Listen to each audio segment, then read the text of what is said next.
Read post कहानियां। Subscribe this channel for latest videos. Thank you. तो एक राजा ने अपने सैनिकों को सड़क के बीच में एक बड़ी चट्टान रखने के लिए कहा। चट्टान को बीच सड़क में रखवाकर राजा ने अपने सैनिकों से छुपकर उस चट्टान पर नजर रखने के लिए कहा कि देखना उस चट्टान को रास्ते से कौन हटाता है। लोग उस जगह पर आते रहे और जाते रहे, लेकिन किसी ने भी उस चट्टान को रास्ते से हटाने की कोशिश नहीं की। उस चट्टान के पास से लोगों के गुजरने वालों में राजा के कुछ करीबी लोग और शहर के बड़े व्यापारी भी शामिल थे, और उनमें से कुछ लोग तो राजा को ही कोसने लगते कि क्या राजा इस चट्टान को भी रास्ते से नहीं हटवा सकता। लेकिन किसी ने भी उस चट्टान को रास्ते से हटाने का प्रयास नहीं किया। ऐसा काफी दिनों तक चलता रहा।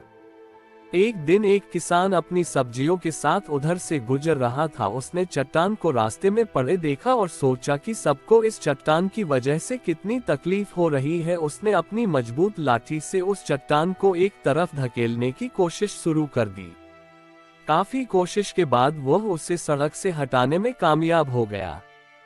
चट्टान रास्ते से हटाने के बाद किसान अपनी सब्जियों को उठाकर जाने ही वाला था कि अचानक उसकी नजर एक पोटली पर गई, जो ठीक उसी जगह पड़ी थी जहां से उसने वह चट्टान हटाए थे। उसने उस पोटली को खोलकर देखा तो उसमें सोने के कई सिक्के थे, और उन सिक्कों के साथ राजा का एक संदेश भी था, जिसमें लिखा था कि ये सोने के सिक्के उनके लिए हैं जो इस चट्टान को रास्ते से हटाएगा। दोस्तों, बिल्कुल ठीक इसी तरह हम सबके लाइफ में भी कई परेशानियां आती है। कुछ लोग उन परेशानियों से बचकर निकल जाते हैं और कुछ रास्ता बदल देते हैं, और चंद लोग ठान लेते हैं उन परेशानियों का हल निकाल लेने की, और ऐसे ही लोग मुश्किलों में संभावनाएं और संभावनाओं में छिपे अवसर खोज लेते हैं।